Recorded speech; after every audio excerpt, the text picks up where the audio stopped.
आज मैं आपको सिखाऊंगा किस तरह से आप DaVinci Resolve में सोनी S-Log फुटेज को प्रॉपरली Rec 709 में कन्वर्ट कर सकते हैं। चाहे S-Log का कोई भी वेरिएंट हो, S-Log 2 हो या फिर S-Log 3 हो, आप बहुत ही इजीली DaVinci Resolve का एक इनबिल्ट टूल है जिसका नाम है कलर स्पेस ट्रांसफॉर्म। इस टूल का यूज करके इन सभी फुटेज को प्रॉपरली Rec 709 में कन्वर्ट कर सकते हैं और फिर उसके बाद आप इन फुटेज को कलर करेक्ट करके फिर कलर ग्रेड कर सकते हैं। तो चलिए अभी रिजॉल्व खोलते हैं। तो यहाँ पे मैंने रिजॉल्व खोल लिया है और यहाँ पे मेरे पास 3 क्लिप्स हैं।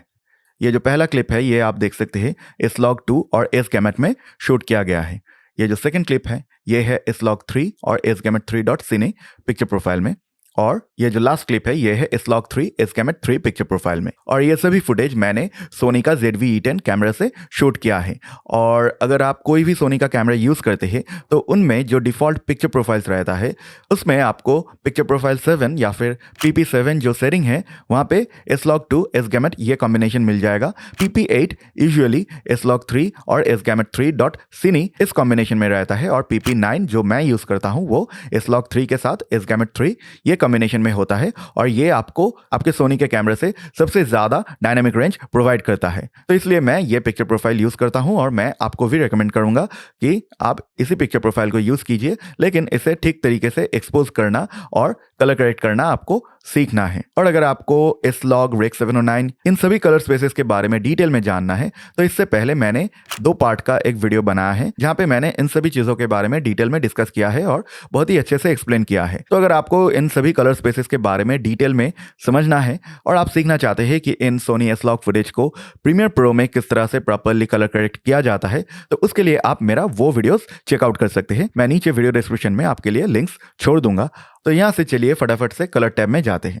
तो यहाँ पे आप देख सकते हैं ये तीनों क्लिप यहाँ पे हैं और यहाँ पे मैंने लिख के रखा है कि कौन सा क्लिप कौन से फॉर्मेट में शूट किया गया है। और अगर आप सोनी का जो इनबिल्ट पिक्चर प्रोफाइल्स है अपने कैमरे में वो अगर यूज़ करेंगे तो मैं आपको रेकमेंड करूंगा कि आप ये जो PP7 या फिर PP8 एंड इवन PP9 ये जो भी पिक्चर प्रोफाइल्स हैं इन पिक्चर प्रोफाइल्स को इनके डिफ़ॉल्ट सेटिंग्स में रीसेट कर लीजिए, क्योंकि जब आप यहाँ पे रिजॉल्व में कलर स्पेस ट्रांसफॉर्म का यूज़ करेंगे या फिर सोनी का जो टेक्निकल लट्स है वो भी अगर यूज़ करेंगे इन लॉग फुटेज को Rec 709 में कन्वर्ट करने के लिए, तो वो लट्स या फिर ये जो कलर स्पेस ट्रांसफॉर्म है ये सभी इन फुटेज को इनके लॉग का जो डिफ़ॉल्ट सेटिंग्स हैं उनमें ही एक्सपेक्ट करता है। तो अगर आप इनके पिक्चर प्रोफाइल सेटिंग्स में जाके कुछ चेंज करेंगे तो ये कलर स्पेस ट्रांसफॉर्म या फिर ये जो टेक्निकल लट्स हैं ये हो सकता है आपको सही रिजल्ट ना दे। और ये शूट मैंने कुछ दिन पहले मेरे घर पे ही मैंने जो नया कैमरा लिया है सोनी का ZV-E10 उसी कैमरा से किया है, और इससे पहले मैंने मेरे चैनल पे इस कैमरा से रिलेटेड कई सारे वीडियोज़ अपलोड किया है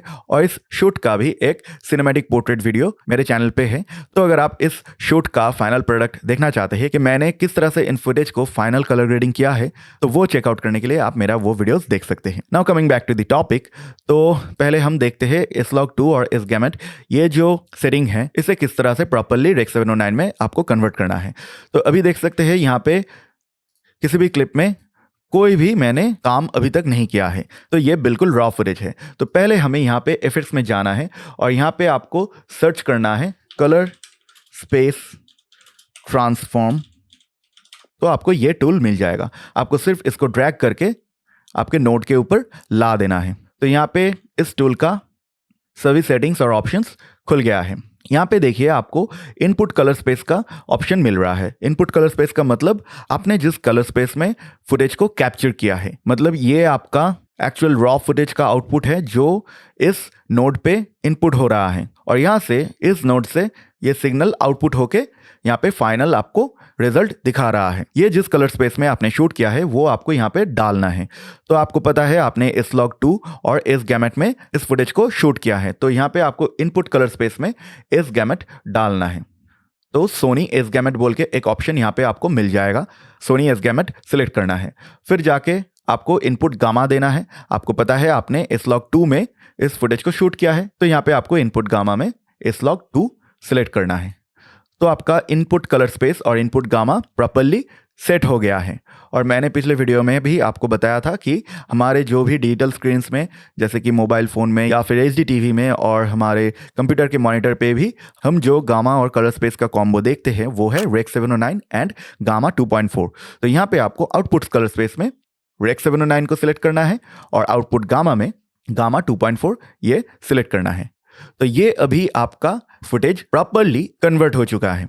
यहाँ पे आप देखिए सोनी एस गैमेट और सोनी S-Log2 आपका इनपुट कलर स्पेस और इनपुट गामा है, और ये प्लगइन और DaVinci Resolve आपके फुटेज को इस कलर स्पेस से प्रॉपरली Rec 709 में कन्वर्ट करके दे रहा है। यहाँ पे टोन मैपिंग और गैमेट मैपिंग बोल के दो ऑप्शन है।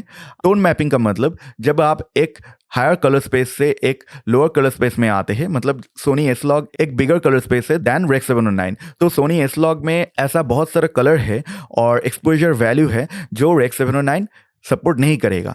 तो जब आप एक बिगर कलर स्पेस से एक लोअर कलर स्पेस में आएंगे तो वहाँ पे आपको टोन मैपिंग और गैमेट मैपिंग का दो ऑप्शन मिलेगा। तो टोन मैपिंग में आप चाहें तो यहाँ पे लुमिनेंस मैपिंग पे सिलेक्ट कर सकते हैं। तो ये जो हाइलाइट्स हैं, जो पहले थोड़ा सा आपको लग रहा था ब्लोन आउट हो जा रहा था, यहाँ पे ये पहले DaVinci का डिफ़ॉल्ट सेटिंग में था, और अगर आप यहाँ पे लुमिनेंस मैपिंग पे सिलेक्ट करेंगे तो आप देख सकते हैं यहाँ पे थोड़ा सा हाइलाइट्स रोल ऑफ आपको अच्छा मिल रहा है। और आप चाहे तो ये जो गैमेट मैपिंग है इसको सैचुरेशन कंप्रेशन इस सेटिंग में रख सकते हैं। अगर आपके फुटेज में S-Log में बहुत ज़्यादा सैचुरेशन का कोई कलर्स दिख रहा है, वो अगर प्रॉपरली Rec 709 में कन्वर्ट नहीं हो पा रहा है, तो आप यहाँ पे सैचुरेशन कंप्रेशन को अगर ऑन करेंगे तो ये सैचुरेशन जो मैक्सिमम वैल्यू है वो 1 के ऊपर जाने नहीं देगा। तो आई रिकमेंड कि आप टोन मैपिंग को लुमिनेंस मैपिंग और गैमेट मैपिंग को सैचुरेशन कंप्रेशन में रख सकते हैं।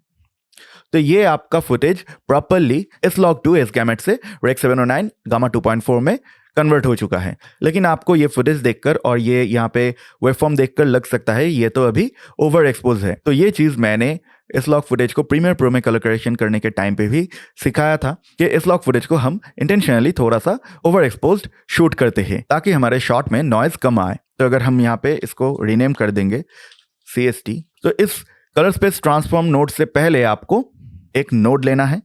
आप राइट क्लिक करके अगर ऐड नोड में जाएंगे तो यहाँ पे ऐड सीरियल बिफोर बोल के एक ऑप्शन है, इसको क्लिक करना है।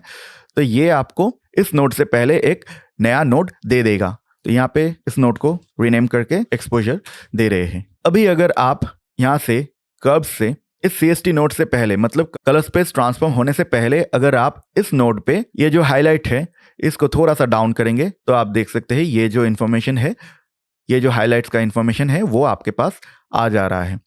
तो आप चाहे तो यहाँ से इस फुटेज को थोड़ा सा कलर करेक्ट कर सकते हैं। तो इस नोट को अगर हम ऑफ करेंगे तो ये थोड़ा सा ब्राइट दिख रहा था, और इसे ऑन करने से यह फुटेज प्रॉपरली एक्सपोज्ड दिख रहा है। अगर इसे ऑफ करके हम इस कलर स्पेस ट्रांसफॉर्म के बाद में एक नोड लेके सेम चीज़ करने का कोशिश करेंगे तो आप देख सकते हैं ये इन्फॉर्मेशन यहाँ पे क्लिप हो जा रहा है। तो इससे कोई फ़ायदा आपको नहीं मिल रहा है। तो आपको ध्यान रखना है आपका जो कलर स्पेस ट्रांसफॉर्म है ये आपके नोड ट्री में आखिर में होना चाहिए, और जो भी कलर करेक्शन का काम आपको करना है वो आपको इस नोड के पहले करना है। तो अगर exposure adjustment, white balance adjustment, saturation adjustment, even adding noise reduction and vignettes, ये सब आपको CST नोड से पहले करना है, और जो स्टाइलिस्टिक ग्रेड अप करेंगे वो CST के बाद Rec 709 फुटेज के ऊपर कर सकते हैं। तो उसके लिए मैं एक दूसरा वीडियो बना दूंगा। फिलहाल मैं यहाँ पे सिर्फ S-Log फुटेज को प्रॉपरली किस तरह से आपको Rec 709 में कन्वर्ट करना है वो दिखा रहा हूँ। तो इस नोट को अगर हम ऑन करेंगे तो ये आप देख सकते हैं प्रॉपरली कलर करेक्टेड दिख रहा है। फिर अगर हम ये जो सेकंड क्लिप है इसको सिलेक्ट करेंगे तो यहाँ पे ये आप देख सकते हैं S-Log3 और SGAMET 3.Cine इस कॉम्बो में है। तो इस क्लिप से हम ये जो CST नोड हमने बनाया था इसको कॉपी कर लेंगे और इस क्लिप में एक नया नोड लेंगे और इस नोड के ऊपर हम Ctrl+V दबा के पेस्ट कर देंगे। ये कन्वर्शन हो रहा है, लेकिन जैसे कि ये S-Log3 और SGAMET 3.Cine में है और ये जो CST हमने कॉपी किया है इसमें इनपुट कलर स्पेस और इनपुट गामा S-Log2 और SGAMET में है, तो इसलिए ये प्रॉपर कन्वर्शन नहीं हो रहा है क्योंकि हमारा फुटेज है S-Log3 और SGAMET 3.Cine में, लेकिन हम रिजॉल्व को एक गलत इन्फॉर्मेशन दे रहे हैं और रिजॉल्व समझ रहा है कि ये फुटेज SGAMET और S-Log2 में शूट किया गया है। तो ये आपको पहले से जानना है कि आपने एक्चुअल में आपका जो फुटेज है वो कौन सा पिक्चर प्रोफाइल में शूट किया है और प्रॉपरली इन सेटिंग्स को आपको सेट करना है to get the proper result. तो ये फुटेज S-Log3 और SGAMET 3.Cine में है, तो यहाँ पे हम इनपुट कलर स्पेस में SGAMET 3.Cine को सेट करेंगे और इनपुट गामा में S-Log3 को सेट करेंगे। अभी आप देख पा रहे हैं ये सही से कन्वर्ट हुआ है और यहाँ पे भी सेम सिचुएशन है। तो यहाँ पे भी हम CST से पहले जो नोड है इसको एक्सपोजर नाम देते हैं और इस नोड में अगर हम कर्व्स को थोड़ा सा एडजस्ट करेंगे, मैं यहाँ पे वेवफॉर्म की तरफ भी देख रहा हूँ और यहाँ पे फुटेज की तरफ भी देख रहा हूँ, तो यहाँ पे थोड़ा सा कॉन्ट्रास्ट दे रहे हैं तो अभी देखिए ये प्रॉपरली slog3 sgammet3.cine से rec 709 gamma 2.4 में कन्वर्ट हो चुका है। और अभी अगर हम इन दोनों क्लिप्स को देखेंगे तो ये दोनों क्लिप्स ऑलमोस्ट सिमिलर दिख रहा है। इसमें थोड़ा सा कॉन्ट्रास्ट ज़्यादा लग रहा है तो हम यहाँ से कॉन्ट्रास्ट को एडजस्ट कर सकते हैं। अभी देखिए ये ऑलमोस्ट सिमिलर दिख रहा है, राइट। फिर ये जो लास्ट क्लिप है ये slog3 sgammet3 में है, तो यहाँ पे हम एक Alt S दबा के नया नोड लेंगे और ये जो क्लिप था इससे CST को कॉपी करेंगे और यहाँ पे जाके इस क्लिप के ऊपर पेस्ट कर देंगे। और यहाँ पे ये क्लिप slog3 sgammet3 में है, तो हमें यहाँ पे इनपुट कलर स्पेस को sgammet3.cine से चेंज करके sgammet3 में चेंज कर देना है। तो आपने देखा थोड़ा सा स्लाइड चेंज हुआ है। और यहाँ पे भी इस नोट को रीनेम करके एक्सपोजर दे रहे हैं और एक्सपोजर को थोड़ा सा हम यहाँ से एडजस्ट कर देंगे। तो अभी देखिए ये प्रॉपरली कलर करेक्ट हो चुका है। इसे और थोड़ा सा एडजस्ट कर लेते हैं। अभी देखिए ये slog3 sgammet3.cine और slog3 sgammet3 का जो क्लिप है ये दो ऑलमोस्ट सिमिलर लग रहा है। और ये है slog2 का फुटेज। तो अगर हम फुल स्क्रीन में देखेंगे तो देखिए ये फुटेज है slog2 sgammet में, फिर ये slog3 sgammet3.cine and this is the slog3 sgammet3। हमने अभी भी कोई भी कलर करेक्शन नहीं किया है। हमने यहाँ पे सिर्फ slog से rec 709 में कन्वर्ट किया है और थोड़ा सा एक्सपोजर को एडजस्ट किया है। तो जब आप इन फुटेज को प्रॉपरली कलर करेक्ट करेंगे, वाइट बैलेंस, सैचुरेशन, कॉन्ट्रास्ट, इन सभी चीज़ों को प्रॉपरली एडजस्ट करेंगे तो आपको बहुत ही अच्छा रिजल्ट मिलेगा और आप चाहे तो इन तीनों फुटेज को एग्जैक्टली मैच करा के एक सिमिलर लुक दे सकते हैं। और यहाँ पे अगर हम slog2 के साथ slog3 का जो डिफरेंस है वो समझने की कोशिश करेंगे तो आप देख सकते हैं slog2 में शैडोज थोड़ा सा क्रंची है। आप यहाँ पे अगर नोटिस करेंगे तो आप देख सकते हैं शैडोज में थोड़ा सा कॉन्ट्रास्ट ज़्यादा है और slog3 फुटेज में शैडोज में आपको थोड़ा सा ज़्यादा डिटेल देखने को मिल रहा है। तो इसका मतलब slog3 का डायनेमिक रेंज slog2 से थोड़ा सा ज़्यादा है। और sgammet3.cine और sgammet3 का अगर डिफरेंस समझने की कोशिश करेंगे तो आप देख सकते हैं इनमें उतना ज़्यादा डिफरेंस नहीं है। तो स्किन टोन्स में आपको स्लाइट डिफरेंस देखने को मिलेगा, पर आप कलर करेक्शन के टाइम पे ह्यू वर्सेस ह्यू कर्व से आप बहुत ही अच्छे से इन कलर्स को अपने हिसाब से मैनिपुलेट कर सकते हैं। तो आपको सिर्फ यहाँ पे ये ध्यान रखना है कि आपका जो कलर स्पेस ट्रांसफॉर्म होगा वो आपके सिग्नल चेन में बिल्कुल लास्ट में होना चाहिए और जो भी कलर करेक्शन का काम है वो आपको इस CST नोड से पहले करना है। जैसे कि यहाँ पे हमने एक्सपोजर को एडजस्ट किया है। अगर आप चाहे तो यहाँ से वाइट बैलेंस को एडजस्ट कर सकते हैं। अगर आप ये थोड़ा सा वार्म लग रहा है, जैसे कि ये रेड चैनल थोड़ा सा उठा हुआ है, तो आप चाहे तो यहाँ से वाइट बैलेंस को एडजस्ट कर सकते हैं। अगर हम यहाँ पे वेक्टर स्कोप को ऑन करेंगे और स्किन टोन्स एडजस्ट करने का कोशिश करेंगे तो एक नया नोड लिया है मैंने और यहाँ पे स्किन को मैंने जूम किया और ह्यू वर्सेस ह्यू कर्व में आके यहाँ से मैं स्किन के ऊपर क्लिक करूंगा तो इस जगह पे एक पॉइंट आ चुका है जो कि इस स्किन टोन से कनेक्टेड है। मतलब अगर इस पॉइंट को हम ऊपर नीचे करेंगे तो हमारा स्किन टोन्स अफेक्टेड होगा। तो ये जो बाउंडिंग बॉक्स है इसको थोड़ा सा बढ़ा लेते हैं और यहाँ पे मैं वेक्टर स्कोप की तरफ देख रहा हूँ। इस पॉइंट को ऊपर नीचे करने से ये जो वेक्टर स्कोप में ये जो लाइन है ये मूव हो रहा है। यहाँ पे स्किन के ऊपर होवर करेंगे तो आप देख सकते हैं ये यहाँ पे दिखा रहा है। तो हमें यहाँ से सिर्फ इस ह्यू वर्सेस ह्यू की मदद से इसको जितना हो सके स्किन टोन लाइन के ऊपर ला देना है। और मुझे अगर स्किन का थोड़ा सा सैचुरेशन बढ़ाना है तो मैं यहाँ पे ह्यू वर्सेस सैचुरेशन में जाके वही सेम ह्यू को सिलेक्ट करके थोड़ा सा ह्यू को बढ़ा भी सकता हूँ। और ये जो पिंक टोन है ये ज़्यादा ही पिंक लग रहा है तो मैं यहाँ से एक नया पॉइंट लूँगा और ये जो पिंक साइड है यहाँ से मुझे इस पॉइंट को थोड़ा सा नीचे की तरफ ला दूँगा। तो अभी देखिए ये स्किन टोन एडजस्ट हो चुका है। अगर मुझे विनियट देना है तो वो मैं एक्सपोजर से भी पहले दे सकता हूँ। तो एक्सपोजर नोड को सिलेक्ट करके मैं राइट क्लिक करके एक ऐड नोड में जाके ऐड सीरियल बिफोर बोल के इस ऑप्शन के ऊपर क्लिक करूँगा और यहाँ पे मैं चाहूँ तो विनियट ऐड कर सकता हूँ। तो उसके लिए मैं इस पावर विंडो ऑप्शन में जाऊँगा और ये सर्कुलर पावर विंडो लेके यहाँ पे इस विंडो को एडजस्ट करूँगा और इसका जो फेदर है या फिर सॉफ्टनेस है उसे थोड़ा सा बढ़ा के अराउंड 20 कर देंगे। अगर यहाँ पे इस वेंट के ऊपर क्लिक करेंगे तो ये जो मास्क है उसका सिलेक्शन आपको दिखाएगा। आपको यहाँ से इस मास्क को इन्वर्ट कर देना है ताकि सब्जेक्ट को छोड़कर बैकग्राउंड के ऊपर इसका इफेक्ट आए। तो यहाँ से मैं चाहूँ तो एक्सपोजर को थोड़ा सा डाउन कर सकता हूँ। तो आप देख सकते हैं इन नोट्स को यहाँ पे थोड़ा सा ऑर्गेनाइज कर लेते हैं और यहाँ से क्लिप्स को ऑफ कर देते हैं। तो अभी आप देखिए ये विनियट ऐड करने से पहले और ये विनियट ऐड करने के बाद ये एक्सपोजर एडजस्टमेंट करने के बाद ये आपका वाइट बैलेंस एडजस्टमेंट हो गया और यहाँ पे ये स्किन टोन का एडजस्टमेंट करने से आपको इस तरह का एक लुक मिल रहा है। फुल स्क्रीन करके देखिए। आप चाहे तो मिड टोन डिटेल्स को थोड़ा सा कम कर सकते हैं तो आपको एक सॉफ्ट स्किन इफेक्ट भी मिल जाएगा। So this was the raw footage in S-Log3 sgamut3.cine और ये थोड़ा सा कलर करेक्शन करने के बाद आपको इस तरह का एक लुक मिल रहा है। मुझे अभी भी लग रहा है स्किन थोड़ा सा पिंक लग रहा है, तो यहाँ से मैं स्किन टोन में जाके थोड़ा सा इसको और एडजस्ट करूँगा। अभी देखिए ये स्किन टोन प्रॉपर लग रहा है। मैं नेक्स्ट वीडियो में और भी अच्छे से और डिटेल में दिखाऊंगा कि किस तरह से मैंने इन फुटेज को कलर ग्रेडिंग किया है। तो आई होप कि आपको समझ में आ चुका है कि कलर स्पेस ट्रांसफॉर्म को किस तरह से यूज करके आप S-Log फुटेज को Rec 709 में कन्वर्ट कर सकते हैं इन DaVinci Resolve।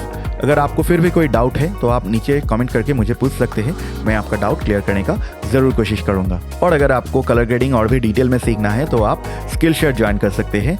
स्किलशेयर में आपको कलर ग्रेडिंग के ऊपर बहुत सारा डिटेल्ड कोर्सेज मिल जाएगा और स्किलशेयर का सबसे अच्छी बात यह है कि आप एक ही सब्सक्रिप्शन से स्किलशेयर का पूरा लाइब्रेरी का एक्सेस आपको मिल जाएगा। तो आप कलर ग्रेडिंग सीखने के बाद अगर आपको सिनेमेटोग्राफी सीखना है, वीडियो एडिटिंग सीखना है, पेंटिंग सीखना है, आपका कम्युनिकेशन स्किल इंप्रूव करना है, स्किलशेयर में आपको इन सभी का और बहुत सारे अलग अलग क्रिएटिव स्किल्स के ऊपर डिटेल्ड और step by step high quality courses मिल जाएगा। तो अगर आपको colour grading, VFX, cinematography, film editing, film making, ये कोई भी चीज़ या फिर कुछ और बहुत ही अच्छे से सीखना है तो आप स्किलशेयर डेफिनेटली चेकआउट कर सकते हैं। नीचे वीडियो डिस्क्रिप्शन में आपको मेरा एफिलिएटेड लिंक मिल जाएगा, आप चाहे तो उस लिंक से स्किलशेयर ज्वाइन कर सकते हैं। So that was it for today guys, I will see you in the next video.